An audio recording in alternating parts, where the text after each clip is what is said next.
But for today, we are going to spend about the next 55 minutes or so with Lloyd Mander, who is here to talk to us about the diversity of thought scorecard, or what diversity of thought is, how we can measure it, and why we might want to do that.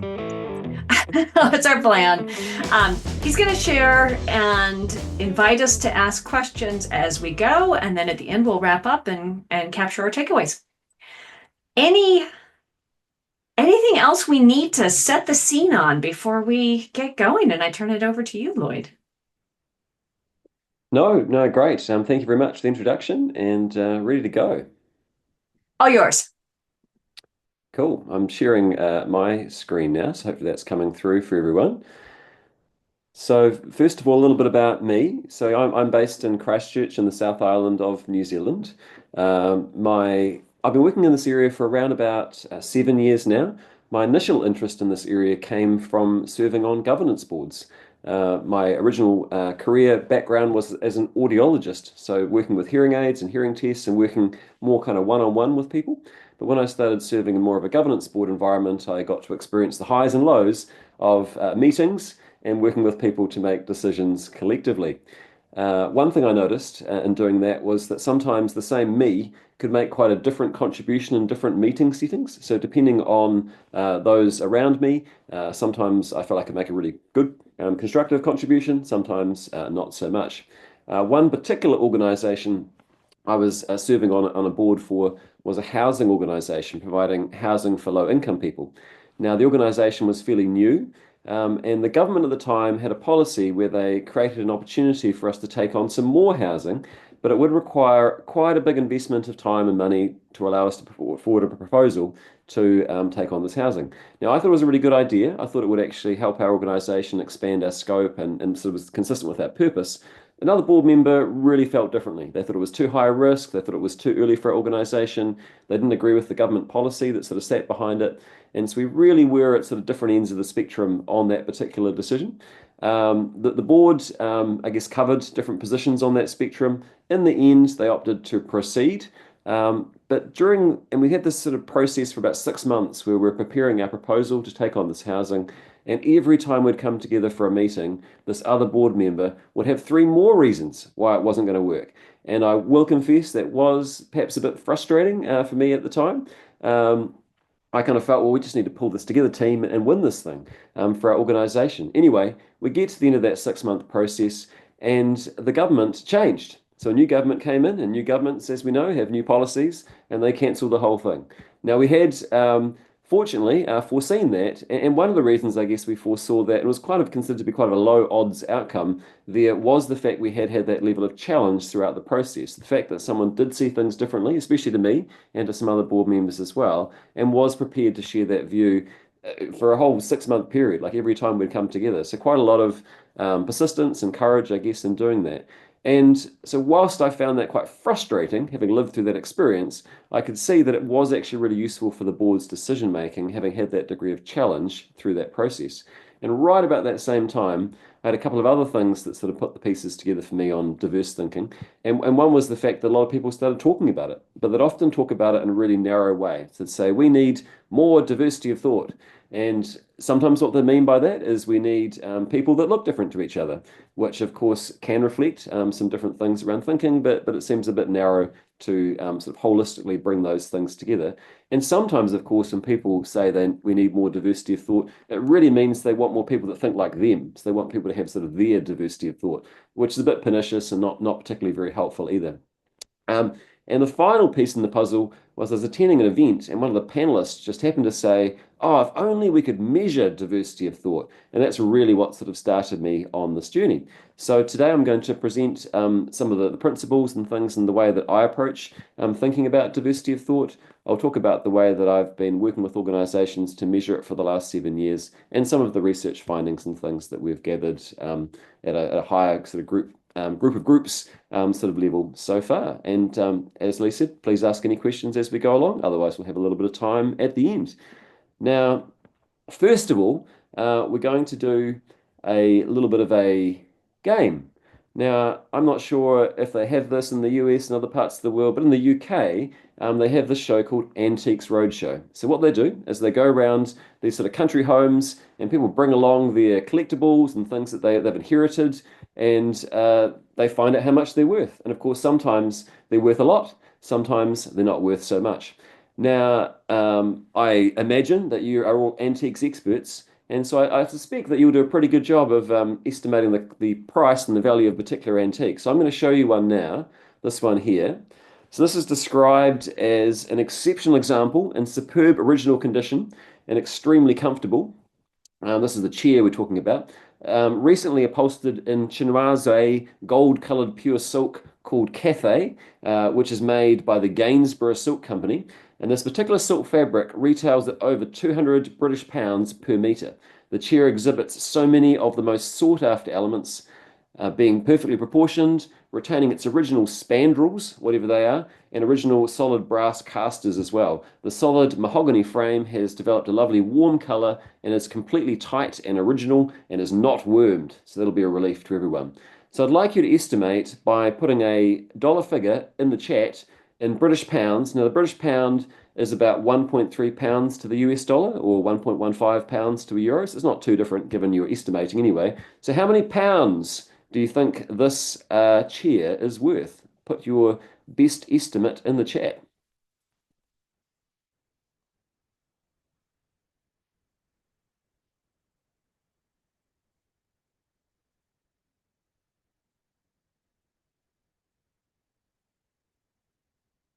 Fantastic. Some great guesses coming through there. While you're finishing that, I shall continue on. I'm going to reveal later on what the actual figure is, so you're not going to find out quite yet. Here we go. So today we're really focusing on diversity. We're talking about complexity and how that can relate to success. So that's sort of our framework for today. So first of all, diversity. I like to think of diversity in quite a multi-dimensional way. And so that means that you are a bit more than what we can see from the outside. So those sort of identity variables are important, but they're not everything. So other variables that people sometimes think about when we think about diversity are these sort of ones here. So anything from kind of where you've come from, your sort of journey in life, how those things are perhaps manifested in things that you have a particular strength in, all those things are different dimensions of diversity, and sometimes they can be, more relevant than others in different situations. So that's the first thing to kind of keep back of mind, that diversity is itself quite diverse. Next, hopefully, this is not meant to be a color blindness test, but hopefully you can see on the screen a red tulip with a bit of green in the background there. Now, if I would ask you, is this a diverse flower? Probably to look at me a little bit like, what? It's a little bit of a funny question to ask. If I reveal a bit more information to you, you might go, yeah, it's looking like a pretty diverse flower, given it's surrounded by a field of yellow tulips. Now, some of you, no doubt, are fairly eagle-eyed, and you might say, well, next to that sort of magnifying glass, there is another one that's about to kind of come out and bloom, and that looks like it's going to be red as well. So as soon as that happens, it's going to be a little bit less diverse at that point in time. So I guess the point is things need context to be defined as diverse or not diverse, and that context can vary. So if we were to turn that camera around and discover that this field of yellow tulips is actually right up against a field of red tulips, then it's not really that diverse at all. So diversity, quite multidimensional. Diversity also dependent on context as well. So kind of keep those two concepts back of mind as we go through. Now we can gain value from diversity in different ways. The bit that gets a bit of focus and a bit of antagonism at the moment is this idea around value from equity. But there are a lot of benefits and things that come from that. But that's not the area we're going to focus on today. Sometimes we focus on people having particular skills and expertise and that bringing value from diverse thinking, and that's very true as well. So if you know that you've got a particular problem and it's quite a technical thing, or it's a thing where someone's done before and someone knows how to do that, then there's a lot of value for making sure you're applying that kind of thinking to that particular issue. So that makes total sense. What I'm focusing on is what I call wide-ranging diversity of thought. So this is the idea that diverse thinking can add value just because it's different, and that a greater the difference in some ways can be more helpful in some cases. So it's a little bit of a different thing, but as a definitional thing, I like to kind of point out that in different situations, sometimes skills, expertise, experience will be the kind of diversity of thought you're seeking. Sometimes it's just different thinking more generally, which can be in lots of different ways. A little bit aligned with that idea that diversity is multidimensional. Now, a diverse thinking group can add value through framing problems in different ways. They may come up with different potential solutions to opportunities and challenges, and they may be able to, of course, build on each other's solutions. So if we're all clones of each other, we'll all think of the same, we'll think of the problem in the same way, we'll think of the same potential things we could do, and then we'll think of any kind of the same extensions we could do to improve on a particular idea. Whereas if we think differently, we can do things in different ways and add more value to that. One concept that sort of sits for me behind diversity of thought is this idea of the wisdom of crowds. And you may have encountered this before. It's been around for quite a long time. The sort of famous anecdote is that back in 1906, at a county fair in Plymouth in the UK, 800 people participated in a contest to estimate the weight of a slaughtered and dressed ox. Now, a statistician happened to be there and observed that the median guess, which was 1,207 pounds, was actually really accurate. So it was within 1% of the true weight of 1,198 pounds. So that was a really good sort of example of that. And I've had the opportunity to run perhaps lower sample size, but really interesting experiments around wisdom of crowds over the last few years as well. 5 years ago, during the COVID time, during our first lockdown we had in New Zealand, we did have a series of lockdowns there.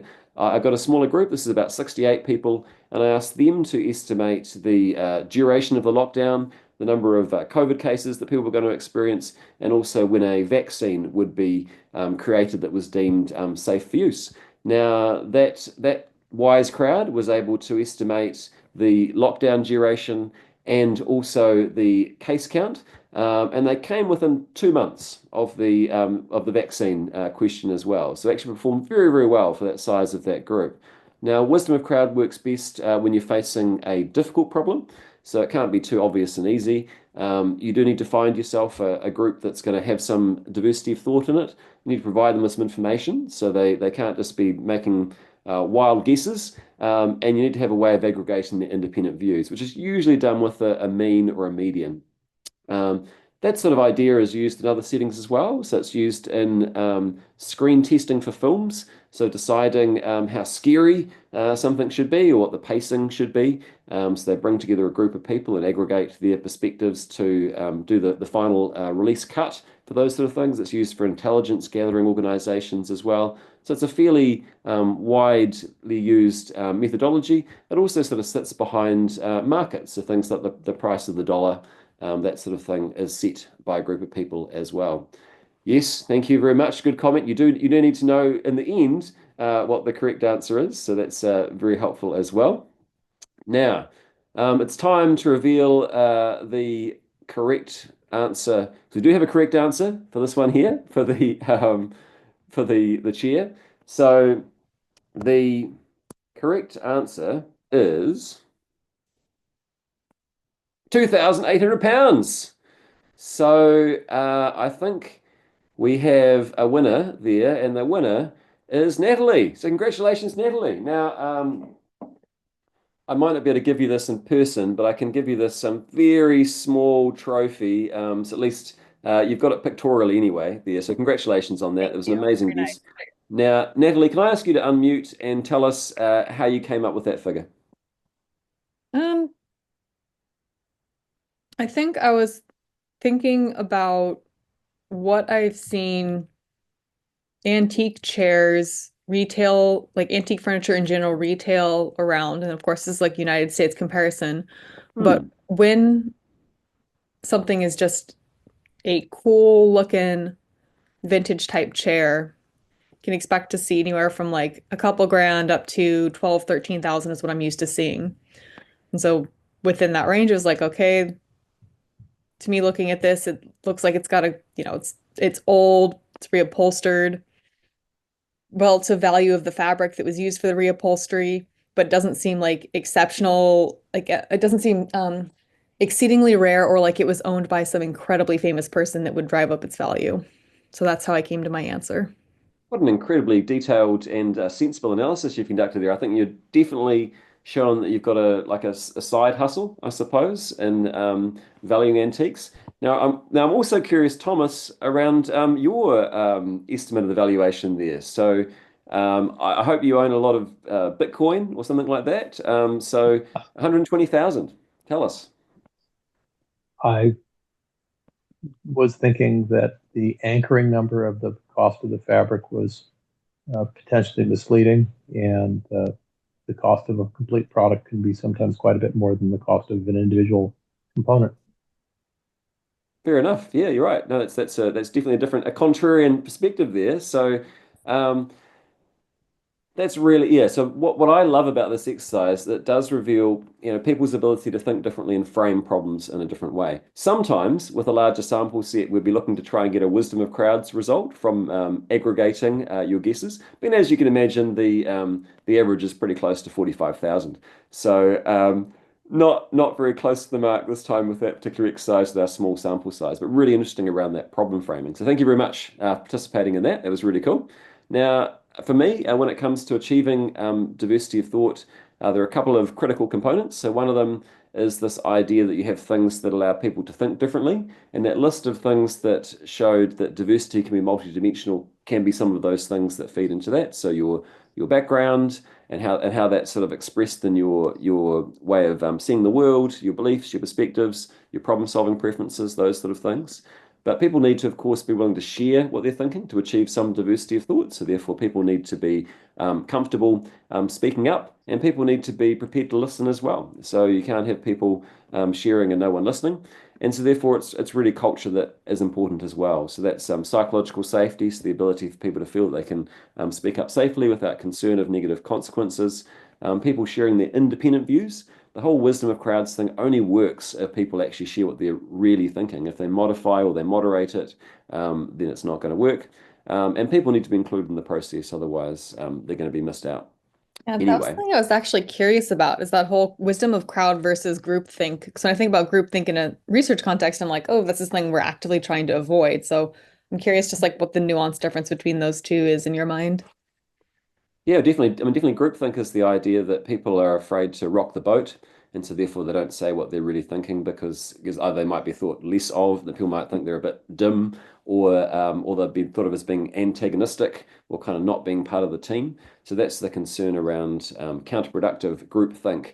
So I wouldn't really describe wisdom of crowds under a groupthink banner. I would describe it as, yeah, aggregating different thinking. So perhaps it's just Mhm. a different sort of Aggregating terminology. different It's definitely thinking. quite a different Yeah. approach. But a key thing for wisdom of crowds to work is that independence. So Yeah. therefore, if we all know what each other are thinking, then it will likely influence what we say. So therefore, it is really important that to gain any benefit from that. So for example, if you're addressing a particularly important, complex sort of matter in a meeting situation, the best thing to do would be to have some sort of blind information provided. So it would be a pre-meeting poll, or it would be, people kind of close their eyes and hold up however many fingers they're thinking. It'd be some sort of way of, yeah, signaling it without influencing each other.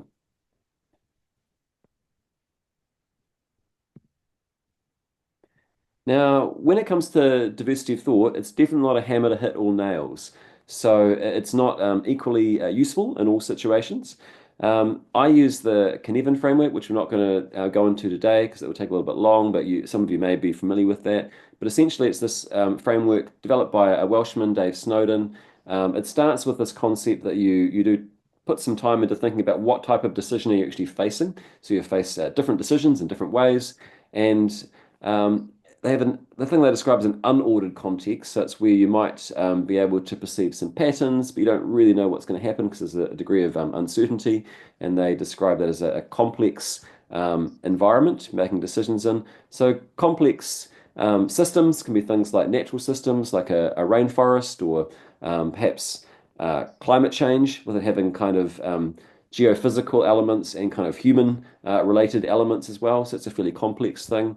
people tend to be quite complex. So making decisions around people, it's hard to be perfectly predictive about what people are going to do, and definitely what they're thinking. So think decisions that involve a degree of complexity tend to be the ones where diversity of thought adds the most value. The other one I've got highlighted there is the one that this framework deems as being complicated. So they tend to be the decisions where expertise or experience, that's that specific diversity of thought adds the most value. So that's environments where there is a stronger link between cause and effect. And so therefore, we can rely on that prior experience or expertise. And so those are situations where you just find the person that has done it before or is really, really good at it and get them to do it. But it's the situations where there's greater uncertainty, those more complex situations, that's where diversity of thought should be applied.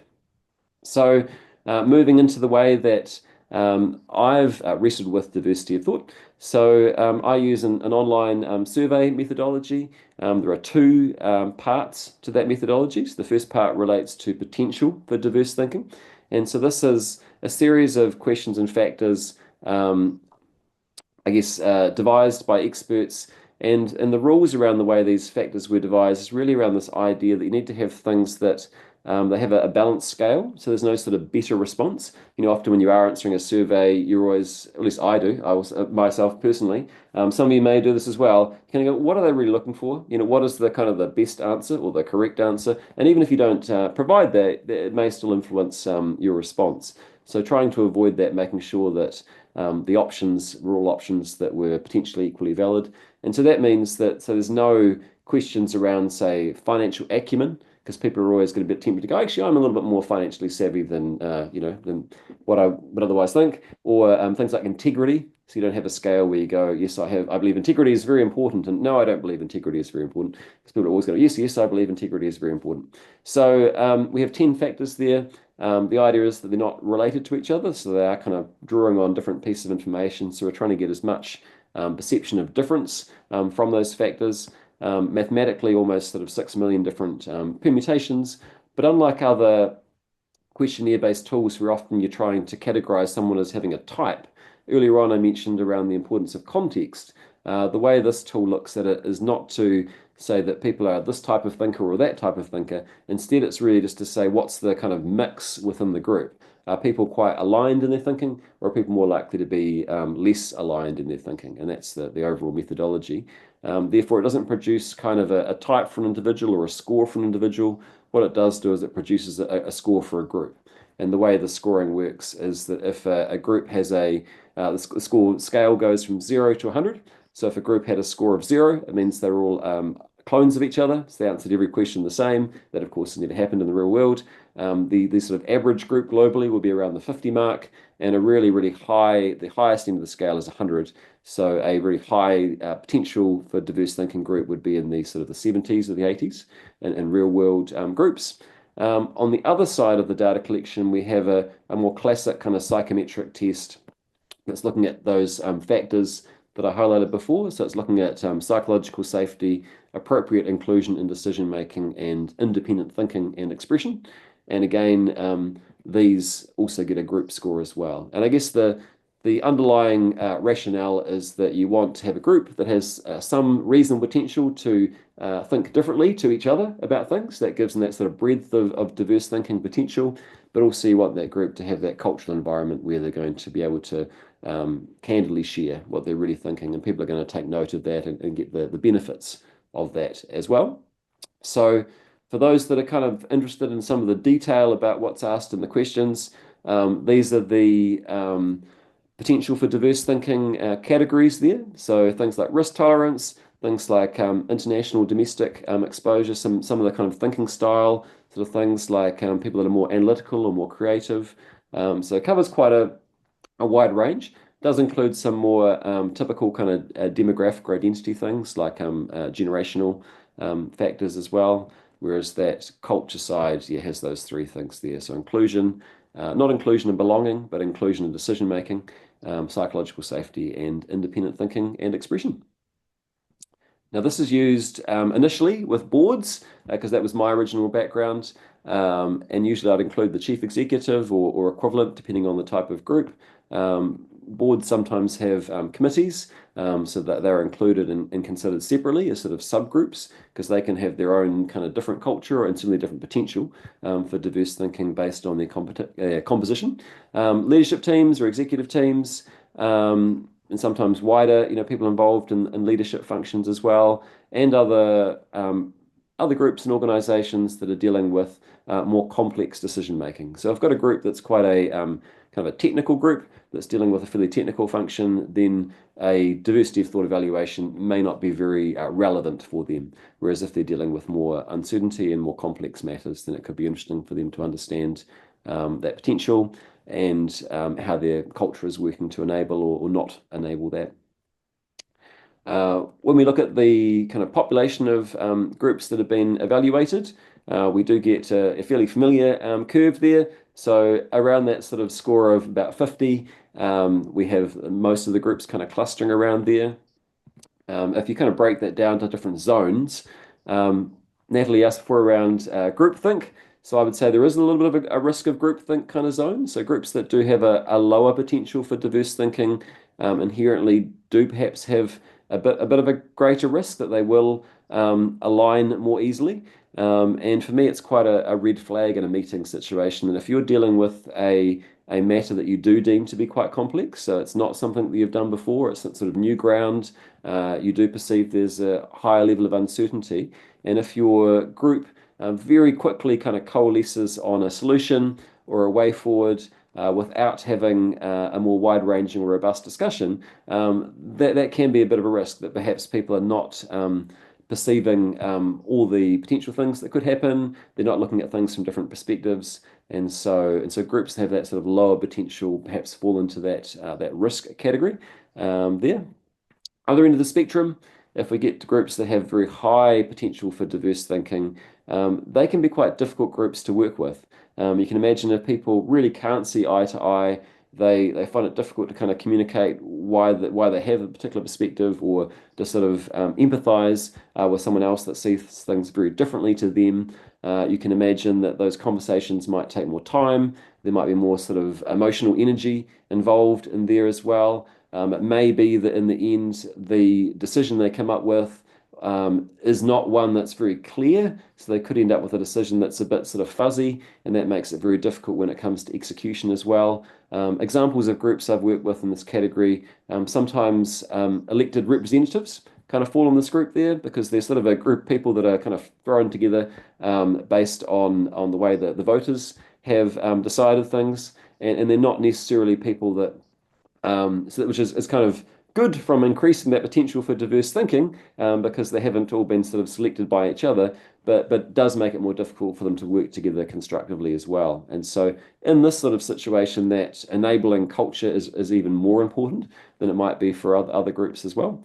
And I'd say there's sort of that in between those two extremes, there probably is a bit of a sweet spot there. So when it comes to potential for diverse thinking, based on my experience, I would not make the case that more is always better. So there probably is sort of a zone that's a zone for high performance, and that on my scale from 0 to 100, there would probably be a score in the 60s, is where I think most organizational groups can get that good balance between a better than average potential for diverse thinking, but not so much that it's counterproductive. You know what's up with the dip? That's just data. So that's nothing. So I wouldn't say it's significant. I've got a bit more data since then, and the dip starts to sort of smooth out. But no, thank you for checking on that. Yeah. So yeah, I wouldn't say there's a sort of a kind of it's to be on the perfect point. There's a big chasm there. It's very hard to be on that exact right point where you should be. So no, yeah, I wouldn't necessarily draw that conclusion. We do find that as group size gets bigger, and this will be the least revolutionary fact you can imagine, the potential for diverse thinking increases. So we have more heads, we have more potential. So that's probably the most obvious thing we could find. But we do find that potential does diminish as we get more heads. So as you imagine, you start to get more overlap of bringing in a new person. They may bring some different experiences or some different ways of addressing problems, but it gets incrementally more difficult as group size gets larger. From a culture perspective, this is looking at culture scores and things here.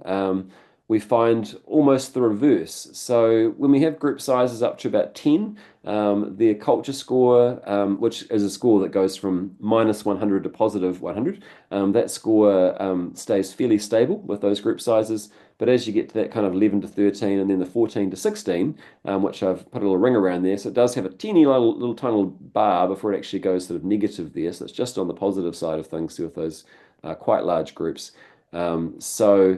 And again, I don't think that will surprise anyone that trying to make decisions in a really large group of people is really, really difficult. And so therefore, I mean, this data certainly supports what people's lived experience and other things have shown. And so I would certainly recommend that when it comes to diversity of thought, it's better to kind of have a higher diversity of thought density rather than trying to achieve diversity of thought just by adding more and more people to your group and having an ever larger group. Remind me what enabling culture is reference. And That's this aggregate of this appropriate inclusion in decision making, psychological safety, and independent thinking and expression. So it's kind of it's an aggregate of those three factors. Gotcha. And definitely, that's sort of 7 to 9 group size. So yeah, very consistent with that. So I would certainly endorse that. We've run a study for about the last 3 years around negotiation and diversity of thought. The reason we're focused on negotiation is it is, I think, a kind of a good example of complex decision making. So if you're part of a negotiation team, you've got to figure out what you want, but you've also got to figure out what the other side wants as well. And as part of that negotiation process, you've got to figure a way to actually get a resolution between some corresponding and non-corresponding objectives between those two negotiating sides.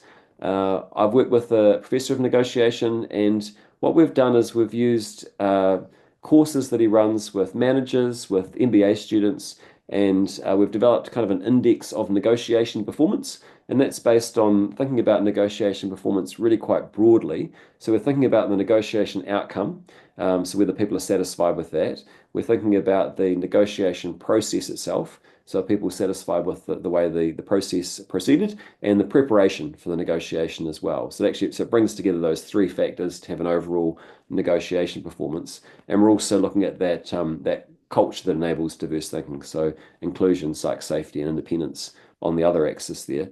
And so, we've got a correlation of around about 0.5 there across those teams and things there as well. We do have a positive correlation as well for potential for diverse thinking, but it's much less than 0.5. So it's around about, I think, 0.2, 0.3. And that's dependent a little bit on the setting, whereas the culture for diversity of thought seems to have been quite robust across different negotiation scenarios. So therefore, my suggestion based on this would be that for people in negotiation situations is one, obviously, try and do a good job in preparing for your negotiation and thinking what the other side might want and trying to think about different options. That's great, but also invest some time in the actual negotiation team culture and the way that they're going to work together, where they're going to be sort of openly sharing their ideas throughout that process to get the most, which again is a fairly sensible sort of thing to do. Other research findings we've had relate to, I guess, differing perceptions between leaders of teams and team members. And again, other studies that have looked at it in different ways have found similar findings to this. But if we look at the way that we define decision-making culture, leaders consistently rate decision-making culture of their team as being more positive than what their team members do. And that happens at all ends of the scale. So it might be that you actually have a really good enabling decision-making culture, the team leader is likely to rate it even higher. Or it might be actually have quite a poor culture, and the team leader is going to relate it a little bit less poor than what the team members do. So, and again, other studies that have looked at similar sort of things in different ways have found similar findings. But I think just a good, I'm in a situation where I chair some boards and I've lead some teams. And so it's a really good reminder for me that that my perception might be a little bit rose-colored glasses on how things are actually going for others. We also find a difference comparing governance boards to leadership teams as well. So leadership teams tend to have a less enabling decision-making culture compared to governance boards. And that's I guess interesting because we do ask probably leadership teams to make more decisions than governance boards in many ways. I mean, sometimes governance boards might make very fundamental decisions around purpose or around sort of very major projects or um, the structure of the organization or the future of the organization. But the leadership team members or the chief executive or equivalent will usually be making a lot more decisions. I think the reason for this finding really relates to the way that some leadership teams work together. Sometimes they are really a team in name only. They're more of I guess, an advisor to the leader of the team at best, or there's sort of kind of a coordination and communication forum rather than really being a team. Whereas some leadership teams I've worked with really do function as more of a cohesive decision-making group. It may be that people have different degrees of decision-making responsibility, and it may be that, let's say, the chief executive and an executive team may have the final decision-making authority, but some will very much leverage the thinking within their team before that final decision is made, which of course helps with the sort of ownership of the execution as well as the process as well. So this is sort of, whereas I think governance boards, they have a little bit of an easier run to get a better outcome because they do convene together on a more equal basis, so that they are there's less of a hierarchy within there. They are more purposefully set up as a decision-making group, as well as, of course, being sort of a monitoring group as well, monitoring compliance kind of group. So probably a little bit of an artifact of the way they tend to work in practice as much as anything, I would say, from this finding there. Now, I do have a very highly sophisticated model of how you can think about diversity of thought to make the most of it in various different teams that you might be working with or your own team. And it's this one here. I'm not sure if you've seen one of these before. It's called a Shapo. It's made by Tupperware. I've got a real one here. I used to have one when I was like 18 months old, and I've still got that one here as well. But this is a new one without sort of teeth marks and saliva on it and those sort of things. So if you imagine that your group culture, your team culture, is that sort of outer surface of this Shapo model here. You want your culture to be open to quite a range of different ideas. So you want to be open to ideas of different shapes, not just one particular shape. You want them to be sort of open to big enough ideas, so holes that are sort of big enough there. You want people to share their ideas as there are. So this is this independent thinking thing, which is critical to wisdom of crowds, but also critical to diversity of thought in general. So if you have a triangle idea, you've just got to share that triangle idea. It doesn't matter that last person shared a circle idea and your idea is quite different to that. Don't let that influence what you share. The best thing for your team decision-making process is to say what you really think. And if you've changed your mind based on what someone else has said, that's fine. So you can acknowledge that and you can move forward. But it's still really useful if people do actually share what they were thinking before others have contributed. Otherwise, they might miss out. There might be that perhaps with that chair pricing before, it may be that Thomas is $120,000. Maybe the next piece of information was that it was owned by some celebrity, and so therefore it was worth that much, or there's some other reason for it. So by getting that on the table, that's still really useful, even if it is a more of an out-of-the-box kind of contribution. So that's really important. Once shared ideas become the property of the group, and because this is a really difficult thing, I think, when it comes to group decision making, is this idea that you sort of want to be right. You kind of want your idea to win. You want to be the person that, for the benefit of the organization or the benefit of the team, but it's very tempting that you want to be the best team member, the best contributor, the one that is really weighing in to do the best, which is great, but not very helpful. So it really needs to be a sort of a situation where your job as a contributor to group decision making is to do the mental work, to do your thinking, to draw on unique pieces of information you might have, process that information in a way, and then share your thinking the way it is, and then it really becomes the group's property. So therefore, if your idea is the idea, that's great. If your idea sort of augments someone else's idea, that's fine. If your idea perhaps mitigates a risk, that's good too. If your idea is totally discarded and not followed up, that's fine too. That way you've kind of covered off that potential dead end. So all those things add value. But does require a degree of humility, I think, to think about things that way. But I certainly encourage it. And and that's my model. So hopefully I can't give you this physical one here, but hopefully this is sort of indelibly burned in your mind now to think about group decision making in that way there. Now, so yeah, when you're thinking about diversity of thought, I've framed it through these lenses here. So you do want to have diversity, especially when it comes to things that can affect people's thinking. I've drawn that distinction there between sort of specific and wide-ranging. So specific is a horse for courses. If it's an area where expertise and experience is relevant, by all means, provide those things. Whereas if it's something there's more uncertainty, greater complexity, then that's where that sort of more wide-ranging, just sort of different ways of thinking in lots of different dimensions can be most useful.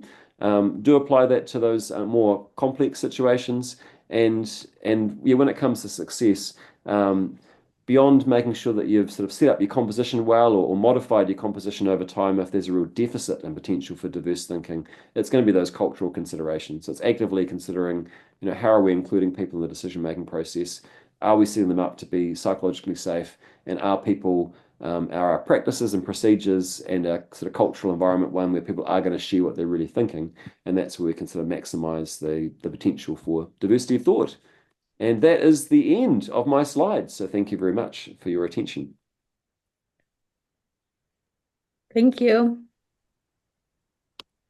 So I have a bunch of questions. cool. Do you all have questions? Yeah. Thomas, go ahead. Let me get out of my head real quick. So there was a book on super estimators some time ago. Is there any overlap between your work and that you're aware of? I have not Ring read a that bell? book. I have read around that book, so I can't talk to it totally specifically. I think for what I understand from that, there will be definitely some overlap with some of those themes there, I would say. Yeah, just around whether it's some of the kind of the wisdom of crowd component, but also that idea of applying expertise. But I think that book also goes into some other sort of things around biases and those sort of things and kind of accounting for those as well. But yeah, I can't comment more than that because I have not read that one. Gotcha.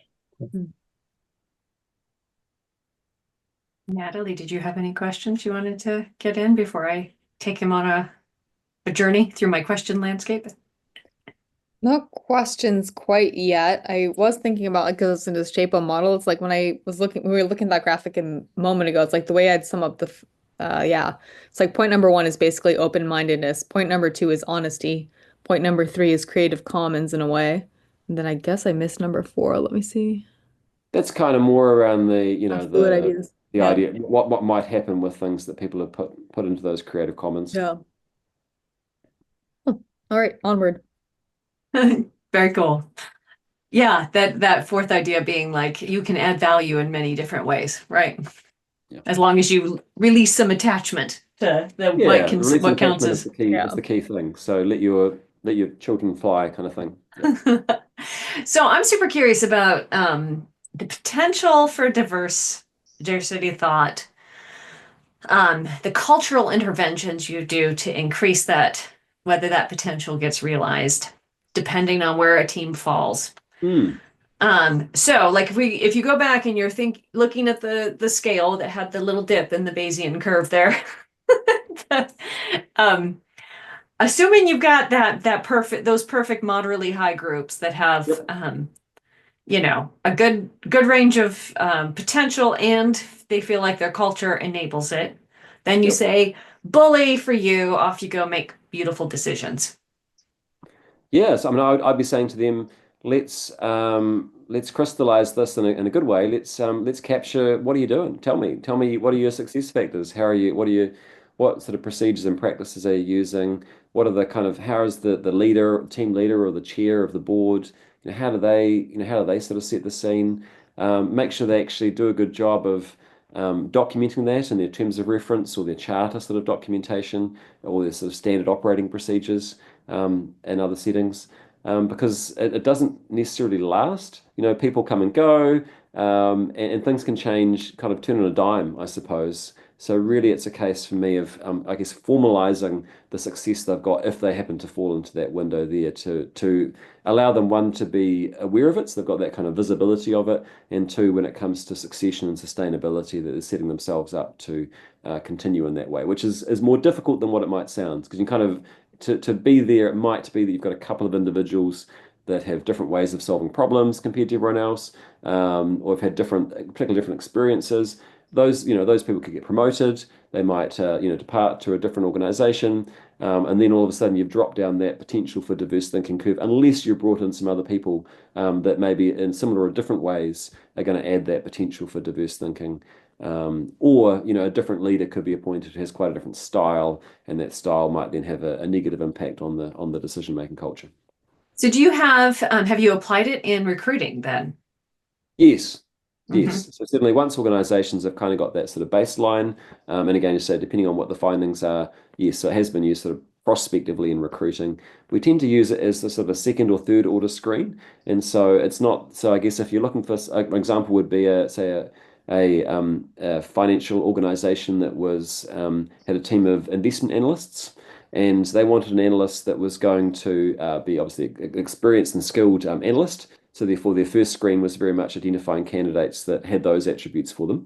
Then they get down to their short list of 3 people. We could then evaluate their wider potential for diverse thinking. So beyond that specific skill set and experience, what might they bring to the existing team, based on their life experience and their ways of solving problems and those sort of things. And then we could provide, data on that. And we've got one example where there was one of the prospective analysts that had a very, actually quite, was so similar to the existing other analysts that they would actually drop their score. So that actually kind of increase inherent bias within the analyst team. One made very little difference, and one was going to increase the potential for diversity of thought quite a bit. And that's the one they went for. And I followed up with them last year, and they're having, really, really good success, and had felt that would have been a really, good part of their process. Cool. So when you've got a team that's at the low end, I'm assuming you do things to pop it up, add people, increase the culture. Yeah, so if it's in the short term, and they're facing a particularly complex decision, it's a case of sort of an ad hoc basis, or a project basis, just bring in some extra different heads for that particular thing, and then maybe in the longer term, thinking about their composition and recruitment to bring in people that are going to think differently from who they've got. Again, it does depend on what type of group they are. So if they're a governance board, we really want them all to have a degree of diversity of thought to handle more, big complex decisions. Same thing with other sort of leadership teams as well. But some sort of, functional technical teams, maybe not so much. So maybe it's more of a thing for noting rather than actual action in those cases. Have you found anything that's successful at the high end? So here in Portland, we just voted in a new city council format where we've got like 900 councilors apparently that have to decide about everything. And they're incredibly diverse, and the decision-making processes are unclear.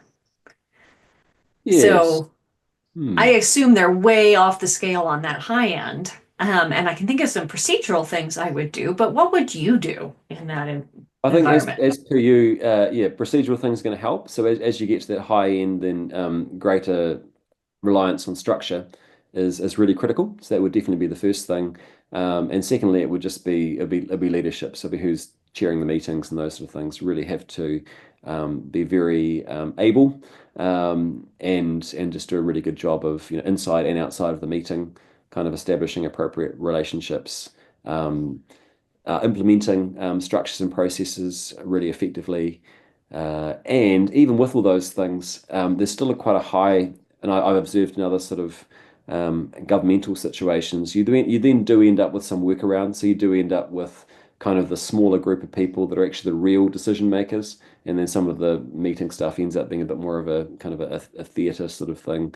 And so you do just through organically, some things evolve that may not be what we'd want from achieving kind of a representational input into meetings. But yeah, you do get a few things. One would be a group of kind of a smaller subgroup that actually are the real decision makers within the bigger group. Another thing would be that you end up with perhaps staff who are actually making the real decisions below that sort of elected Mhm. representative governance level, and that those recommendations being ratified at that level, but they're not really being made at that level. So you end up with some other just in my experience, those things just sort of happen. You Um, find the smaller group somehow that can actually make progress or something like that. that's it. Yeah. Natalie, do you want to speak your question? Yeah, of course. So I think one thing I'm curious about here is just like, as you've been developing this framework, I'm imagining you've been working on it this, for a while, and meanwhile, we've been having this huge Gen AI explosion thing happen, right? It's the trendy word, and we know that there are potential benefits. We know there's a lot of risk, including what the models are trained on and bias and all the ways you can think about that. I'm curious how developing this framework in the time of generative AI, like how you've just thought about that. Is generative AI something that you could see informing how people use this framework? Like, what is the relationship between the two, if there is any? Yeah, no, great question, and one I've had certainly had in recent times. And if you think about, think about that sort of wisdom of crowds concept. In many ways, generative AI kind of works in a similar way, where it is doing a probability curve of what's the next best output based on, yes, a really broad data set that's trying to understand the context that you're operating in. So there's definitely a similarity there. I think from a practical implementation perspective, what I've played around with so far would be to kind of create. So if you've got a group, and that particular group might have a deficit when it comes to one of the dimensions that we measure. So, for example, it might have a deficit when it comes to risk tolerance. So, say you've got a group that's quite liberal and open to taking on risk, and you think, well, it should be better to balance the group to having someone that's more conservative with risk, and so you create a sort of Gen AI avatar that takes on that persona and Mm. then sort of plays that corner of the more conservative thinking when it comes to risk. So we have tried that at a governance board sort of setting, in a some more sophisticated way based on the kind of potential deficits that that board had. And yeah, probably the difficulties we found with that were more around how to implement it in such a way that it didn't kind of dominate things too much, because you don't want it to become the kind of oracle that people going, oh, the AI says we should do this, we should just do that, but nor so you don't want to sort of remove their independent thinking. Yeah, so we sort of fell down around some of the practicalities of implementation. But as far as sort of interviewing the board members that participated afterwards, they did all find it quite interesting and informative, and they did get a different perspective from it. And so that's one potential application. So rather than kind of abdicating everything to the AI, get the AI to kind of fill the gaps where gaps do exist. So that has some potential, but I'm still thinking about how to apply that better in practice. Yeah, I think it's a watch this space kind of. I'm kind of open-minded as to how that might evolve. And I guess the other thing would be the idea around kind of culture monitoring and things as well, which is kind of well away from my area that I've been focusing on. But you kind of imagine some kind of real-time um, monitoring of meeting culture and kind of picking up any themes around people not being appropriately included, or people showing signs that they're perhaps not feeling safe to share what they're really thinking. Those sort of things as well. I could see some potential there. Mhm. It's a really interesting space. Kind of an HR nightmare, but also an opportunity. Yeah, absolutely. I think there's definitely some issues there when it comes to HR. I can actually see it being a really fascinating sort of opportunity for any group that comes together to quickly do a quick check on their diversity of thought and then pull in, the bots that have the bits they're Yeah. missing. That'd be cool. Yeah, Mhm. and that's kind of, I think we took that approach because we just did not want people to sort of over rely on it. And I guess as time's gone on and people have discovered that coming up with an answer doesn't necessarily mean it's an answer that you can take without question. So Mhm. Yeah, you'd have to train it to like have a hat on or something and assume a personality so that they could see it as a archetype more than a that's right. oracle. So we're getting close to the end of our time. Lloyd, thank you so much for this. This has been really fascinating. I'm curious, Thomas and Natalie, what's your bottom line? What are you taking away from this perspective?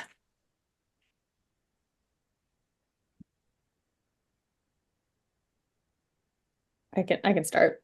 So definitely takeaway is, I think this probably maybe I can carry my own bias here, but diversity of thought, good, helpful. challenges to navigate in terms of advocating for diversity of thought, but also there being challenges when there actually is diversity of thought in the way. Interesting to have ways to actually measure that. And then kind of a curiosity I have, in addition to the generative AI thing, is going back to the whole like recruiting thing, because I know that a lot of the jobs that I've had in the past and a lot of jobs that I know people get pulled into are because someone they know recruited them because they know and they trust them. And that's just such a fundamental human instinct. But like when you do that, you have less diversity of thinking. And so if there's a open question for you around, it's like, well, how in your interviewing your recruiting processes do you like, did you watch out for that? Yeah, something to balance. Probably diversity of thought and compatibility are not exactly the same thing, but Yeah, the balance to explore. Thomas. My mind goes in far too many places to articulate. One thing I want to know, Lloyd, maybe you've touched on it and I it didn't sink in for me, is there a, please say yes, a simple, easy, open source test I can give a group to help them discover their relative diversity or non-diversity? Not at this stage, no. But I mean, it's definitely a possibility going forward. Yeah, because it's one of those. I think if they're at this point, because there's some conceptual things you have to sort of walk people through before they kind of understand what they're in for with this approach. It's meant that it's not really been, I guess, user-friendly enough to have it as a kind of a, an open source sort of utilization. But it's something I'm definitely open to. It's more just around, the practicalities of understanding how people could engage with that. And also the other thing is, by being a group level evaluation, it requires all group members to participate. It's unlike an individual thing. And so therefore just the practicalities of getting everyone, if you wanted to get your team to do it, say, having a good enough system that makes it easy enough for you to actually wrangle everyone in to have submitted their responses. But I bet you can contact Lloyd and he can help you do it with a group for now, correct? Correct. So. Thank you. And thank you, Thomas, Natalie, as well. Great questions. Yeah, thank you both so much. It was informative. Definitely thinking in a lot of directions, and we'll be sending a link out to a few people.